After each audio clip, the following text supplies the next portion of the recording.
लेकिन ये दरअसल अपने आप में एक धोखा है। महाराष्ट्र की महिलाओं के साथ एक तरीके से छल किया गया। दरअसल वोट लेने के लिए घूस देने की पेशकश थी। हमने तो तब ये कहा था कि हमारा वायदा मैनिफेस्टो में है और हम 5 साल में अपने इस वायदे को पूरा करेंगे। तो चाहे तेलंगाना की सरकार हो, कर्नाटक की सरकार हो, हिमाचल प्रदेश की सरकार हो, पंजाब की सरकार हो, महाराष्ट्र की सरकार हो, सब जगह एक ही स्थिति है। तब इसका नुकसान सारी पॉलिटिकल पार्टीज को होगा। चुनाव जीतने के लिए क्या सारी राजनीतिक पार्टियां उस रास्ते पर जाना चाहती जहां देश को ही नुकसान हो जाए? चुनाव जीतने का एक आसान हथकंडा सारी पार्टियों को मिल गया है। भारतीय जनता पार्टी कहती कुछ है और करती कुछ है।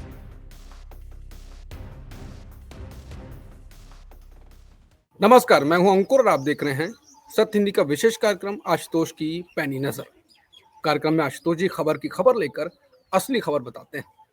अब बात खबर की करते हैं। आज हम बात करेंगे बीजेपी की उस रणनीति पर जिसे एक समय उसकी जीत का ब्रह्मास्त्र माना जाता था।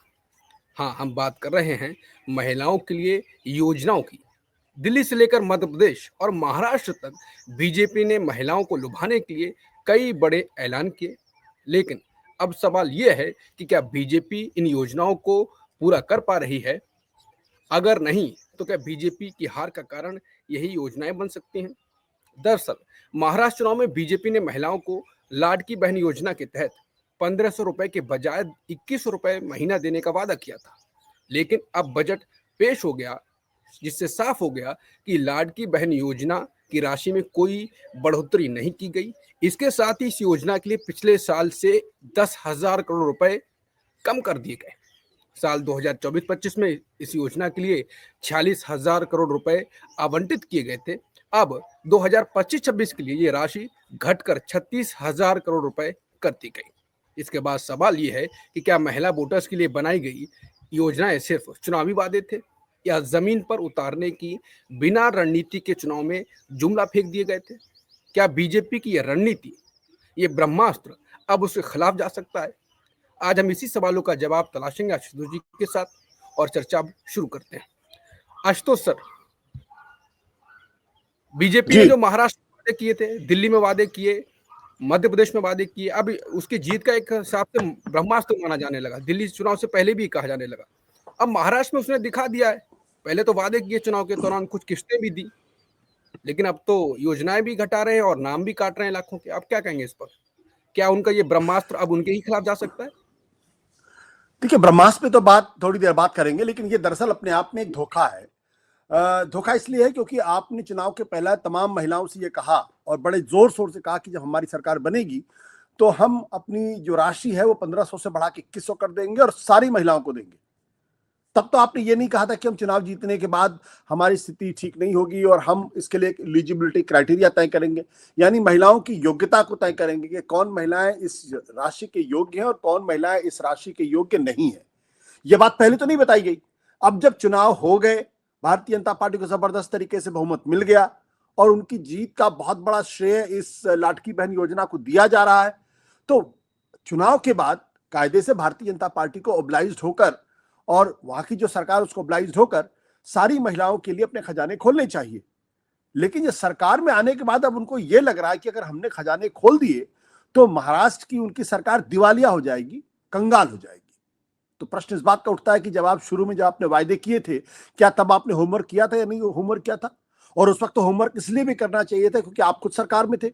ऐसा तो नहीं था उस वक्त आप विपक्ष में थे, आप खुद सरकार में थे, आपको खजाने की स्थिति का अंदाजा था, आपको इस बात का भी अंदाजा था कितने पैसे महिलाओं को दे सकते, कितने पैसे महिलाओं को नहीं दे सकते हैं और कितने पैसे देने से महाराष्ट्र की सरकार बैंकरप्ट हो जाएगी, कंगाल हो जाएगी। इसका मतलब यह है कि आपको मालूम था कि खजाने की स्थिति अच्छी नहीं है, इतनी बड़ी योजना हम देंगे, और चूंकि लाडकी बहन योजना में तकरीबन 46,000 करोड़ रुपए का खर्चा हर साल आने वाला है, तो आपको मालूम था कि इतने पैसे अगर हम देंगे तो सरकारी खजाने को नुकसान होगा, तमाम जन कल्याण की योजनाएं नहीं लागू हो पाएंगी। और इसके मद्देनजर नितिन गडकरी ने समय से पहले ही आगाह भी किया था, लेकिन उसके बावजूद भी आपने किया। इसका मतलब जानते बुझते महाराष्ट्र के लोगों के साथ, महाराष्ट्र की महिलाओं के साथ एक तरीके से छल किया गया, उनको पूरी जानकारी नहीं दी गई। अब जीतने के बाद आप कह रहे हैं कि हम 2100 की जो राशि है वो अभी नहीं दे सकते हैं, बाद में देने के बारे में सोचेंगे, अभी सोचेंगे। 1500 रुपए भी हम देना चाहते हैं और उसमें भी जो बजट एलोकेट किया गया था उसमें से 10,000 रुपए की कटौती की गई है। तो एक तरीके से अगर देखें तो ये दरअसल वोट लेने के लिए घूस देने की पेशकश थी। घूस दी गई, लोगों ने घूस लेकर पैसे जम के वोट जम के दिए। अब सरकार बनने के बाद वो आनाकानी कर रहे हैं, और अगर आनाकानी कर रहे हैं और अगर ये बात पूरे देश को पता चली कि भारतीय जनता पार्टी कहती कुछ है करती कुछ है, वायदे के थे 2100 का देने का, अब दे रहे 1500 के, वायदे के थे सारी महिलाओं को लेकर, अब उनमें से कुछ महिलाओं को वो अलग कर रहे हैं, सेलेक्ट कर रहे हैं और एलिजिबिलिटी क्राइटेरिया तय कर रहे हैं, तो फिर अगली बार अगर वायदा करेंगे तो भारतीय जनता पार्टी के इस वायदे को जो महिलाएं हैं वो उसको नहीं मानेंगी। देखिए, ये जो पूरा सवाल है बहुत ही गहन सवाल है। आपको याद होगा पंजाब के अंदर जब जब चुनाव हो रहे थे उस वक्त आम आदमी पार्टी की ने ये वादा किया था जब उनकी सरकार बनेगी तो 1,000 रुपए पंजाब की महिलाओं को देंगे।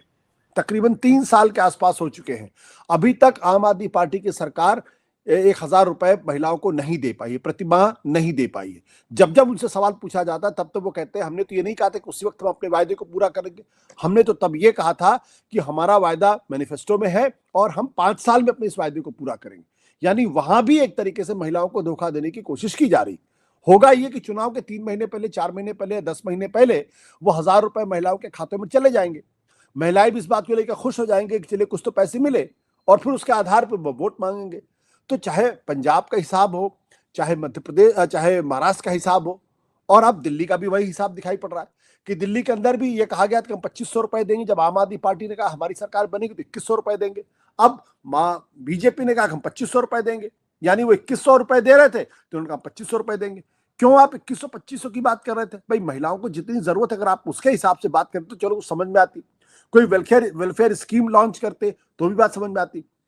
तो चूंकि आम आदमी पार्टी ने कहा कि 2,100 रुपए देंगे, तो इन्होंने कहा कि अगर हम 2,500 से कम की बात करेंगे तो शायद महिलाएं हमको वोट ना दे, इसलिए वोट लेने के लिए आपने 2,500 का वायदा किया। अब सरकार में आने के बाद फिर वही आनाकानी शुरू हो रही है, फिर यही बातें कही जा रही है, कुछ एलिजिबिलिटी क्राइटेरिया तय करेंगे, कुछ क्राइटेरिया तय करेंगे, योग्यता तय करेंगे और उसके आधार महिलाओं को देंगे। तो पहले ये बात नेता क्यों नहीं कहते हैं? तो मुझे लगता है कि देर सवेर भारत की जनता को, भारत की महिलाओं को इस बात का अंदाजा हो जाएगा कि दरअसल उनके साथ छल किया जाता है, उनके साथ धोखा किया जाता है। चुनाव के पहले वायदे कुछ और किए जाते हैं, चुनाव के बाद वायदों पर अमल नहीं होता है। और ये बात जिस दिन समझ में आ गई उस दिन ऐसे वायदे करने वालों की जमकर जो है क्लास लेंगी महिलाएं, और तब उनका ब्रह्मास्त्र जो है वो रसातल में चला जाएगा। मेरा सवाल यह है कि आपने खुद ही कहा कि दिल्ली में किया, मध्य प्रदेश में किया, महाराष्ट्र में किया, छल तो साबित हो ही रहा है, क्योंकि दिल्ली महाराष्ट्र में भी हो रहा है, दिल्ली में भी आपने 3 लाख की इकोनॉमी वो कर दी, आय सेट कर दी, और हर जगह भी आप ये ऐसा ही कर रहे हैं, उससे पहले भी यही कर रहे हैं। तो अब तो ये लगभग सेट ही हो रहा है। तो ये साफ हो जाए कि महिलाओं का वोट ही बीजेपी के खिलाफ जाने वाला अगले चुनाव में, अगर ये विपक्ष इसको सही से पहुंचा पाता है जनता के बीच में, तो यही कारण जो उनका जिताने का ब्रह्मास्त्र वो हराने का कारण बन सकता है क्या? देखो अंकुर, ये मामला सिर्फ भारतीय जनता पार्टी का नहीं है। मैंने आपको पंजाब का उदाहरण दिया था कि पंजाब के अंदर आम आदमी पार्टी ने वायदे के थे लेकिन नहीं दे पाई। खुद कर्नाटक की सरकार ये कहने लगी है कि हमको दिक्कत पैदा हो रही है। और आपको याद होगा मल्लिकार्जुन खड़गे ने का एक बयान आया था आज से कई महीने पहले, जब उन्होंने कहा था कि ऐसे वायदे करने चाहिए जो हम वायदे पूरे कर सके। उन्होंने वहां 5 गारंटीज की बात की थी। तेलंगाना के अंदर भी अब प्रॉब्लम आ रही है। वहां के मुख्यमंत्री ने कहा कि जो हमने वायदे की जो गारंटीज दी थी उनको तो पूरा कर लेंगे, लेकिन जो डेट हमारे ऊपर है, जो कर्जा हमारे ऊपर है, उसको हम कैसे कैसे कैसे पूरा करेंगे। तो चाहे तेलंगाना की सरकार हो, कर्नाटक की सरकार हो, हिमाचल प्रदेश की सरकार हो, पंजाब की सरकार हो, महाराष्ट्र की सरकार हो, सब जगह एक ही स्थिति है। और वो इसलिए है क्योंकि चुनाव जीतने के लिए लोगों को घूस दी जा रही है, महिलाओं को घूस दिया जा रहा है। ये अपने आप में एक तरीके का अपराध है, और अगर हो सके तो उसके खिलाफ कार्रवाई भी होनी चाहिए। बार बार लोग कहते हैं ये तो वेलफेयर स्कीम्स है।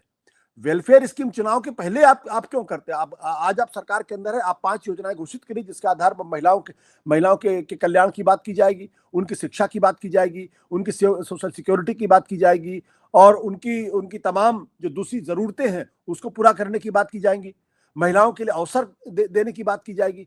तो वो सब नहीं होता, क्योंकि वैसा करने से वोट नहीं मिलता। वोट मिलता है जब आप महिलाओं के खाते में सीधे कैश ट्रांसफर करते हैं। तो इसलिए सवाल सिर्फ एक पार्टी का नहीं है, सवाल सारी राजनीतिक पार्टियों का है। और बहुत जल्दी इस देश की महिलाएं इस बात को समझ जाएंगी कि दरअसल उनके साथ छल होता है, वायदे कुछ और किए जाते हैं और अंत में डिलीवरी करने में आनाकानी की जाती, तब इसका नुकसान सारी पॉलिटिकल पार्टीज को होगा। एक बात मैं और आपको बता दूं कि प्रधानमंत्री नरेंद्र मोदी जी ने आज से तकरीबन 3 साल पहले 2022 में जालौन की एक सभा में यह कहा था कि दरअसल ये जो फ्रीबीज हैं, ये फ्रीबीज देश की अर्थव्यवस्था को पीछे ले जाने का काम कर रही है। एक ये खतरनाक योजना के तहत विपक्ष जो है वो देश की अर्थव्यवस्था को नुकसान पहुंचा रहा। हालांकि तब उन्होंने रेवड़ी कल्चर की बात करके विपक्ष पर हमला करने की कोशिश की थी, लेकिन थोड़ी देर बाद प्रधानमंत्री जी को खुद इस बात का एहसास हो गया कि जो कदम विपक्ष ने उठाया है, दरअसल वो कदम चुनाव के लिए बहुत ही बेहतरीन उपाय रास्ता है, बहुत ही आसान रास्ता है। तो भारतीय जनता पार्टी ने भी मध्य प्रदेश में ऐलान कर दिया, वहां भी ऐलान, लाडली बहन योजना का ऐलान कर दिया, महाराष्ट्र के अंदर लाटकी बहन योजना का ऐलान कर दिया, झारखंड के अंदर इस तरीके की योजना पहले से चल रही थी। तो अगर प्रधानमंत्री जी को यह लगता है कि ये योजना रेवड़ी कल्चर जो है वो देश की अर्थव्यवस्था को नुकसान पहुंचा रहा है, इनको एक डार्क एजेस की तरफ ले जा रहा है, तो फिर उनको तो कम से कम इस पे रोक लगाने की कोशिश करनी चाहिए। तो क्या इसका अर्थ ये निकाला जाए कि जो राष्ट्रीय हितों के ऊपर पार्टी हित हो गया कि देश भले ही दिवालिया हो जाए, राज्य सरकारें भले ही दिवालिया हो जाए, क्योंकि आज की तारीख में कोई ऐसी राज्य सरकार नहीं जिसके ऊपर जरूरत से ज्यादा कर्जा ना हो। खुद महाराष्ट्र का उदाहरण अगर आप लेंगे तो वहां तकरीबन 7.5 लाख करोड़ का कर्जा है। अब बताइए, जो सरकार 7.5 लाख करोड़ के कर्जे में डूबी हुई है, वो सरकार अगले 46,000 करोड़ कैसे उसमें जोड़ सकती है? और अगर जोड़ेगी तो पैसा आएगा कहां से? अगर पैसा नहीं आएगा तो सारी जन कल्याण की योजनाएं पर पानी फिरेगा, कहीं सड़कें नहीं बनेंगे, कहीं डैम नहीं बनेंगे, कहीं बिजली की सप्लाई में प्रॉब्लम आएगी, बच्चों की शिक्षा में से कटौती होगी, स्वास्थ्य पे कटौती होगी, अस्पतालों को नुकसान होगा, स्कूलों को नुकसान होगा, ट्रांसपोर्टेशन को नुकसान होगा, सड़कों का नुकसान होगा। तो चुनाव जीतने के लिए क्या सारी राजनीतिक पार्टियां उस रास्ते पर जाना चाहती जहां देश को ही नुकसान हो जाए, देश ही एक दिन दिवालिया हो जाए? तो मुझे लगता है कि इसमें प्रधानमंत्री जी को एक ऑल पार्टी मीटिंग बुलानी चाहिए और मीटिंग बुला करके वहां पर एक कंसेंसस, एक आमराय पैदा करनी चाहिए और यह कहना चाहिए कि इस तरीके की योजनाओं से देश को नुकसान हो रहा। अब आप देखिए कितना अद्भुत आयरॉनिकल अपने आप में है कि प्रधानमंत्री जी ने कोविड के दौरान कहा कि हम 80 लाख लोगों को खाना खिलाएंगे। चलिए, उस वक्त जरूरत थी उस बात की, आपने किया, बहुत अच्छा किया, कोई भी प्रधानमंत्री होता वो करता है इस बात को। लेकिन उसके बाद लोगों को, सरकार को यह लगा कि 80 करोड़ लोगों को अगर हम खाना खिलाएंगे तो एक लाभार्थी वर्ग पैदा होगा और यह लाभार्थी वर्ग भारतीय जनता पार्टी के प्रति अपने आप को उपकृत महसूस करेगा और फिर भारतीय जनता पार्टी को वोट देगा। और प्रधानमंत्री जी को भारतीय जनता पार्टी को लोकसभा चुनाव में भी वोट चाहिए था, तो उन्होंने उस योजना को अगले 5 साल के लिए बढ़ा दिया।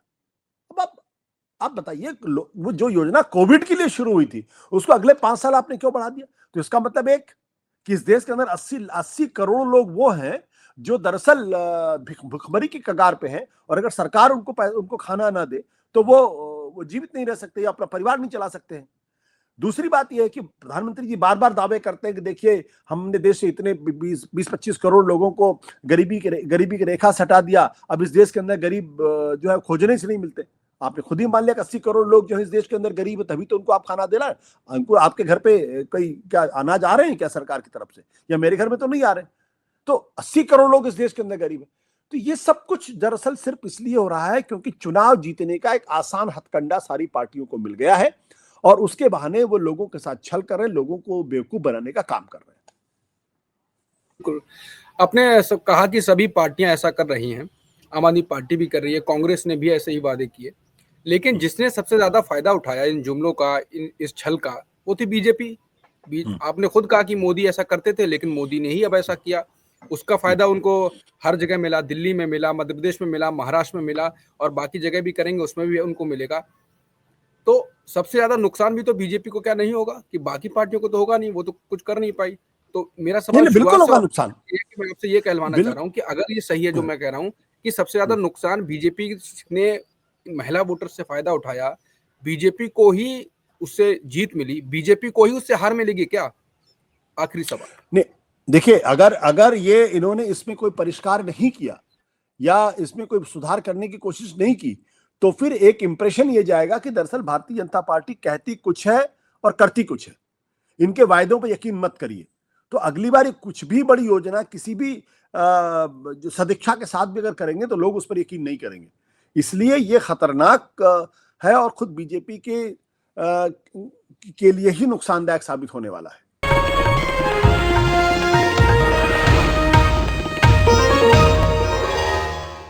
Copyright disclaimer under Section 107 of the Copyright Act 1976. Allowance is made for fair use for purposes such as criticism, comment, news reporting, scholarship, and research. Fair use is a use permitted by copyright statute that might otherwise be infringing.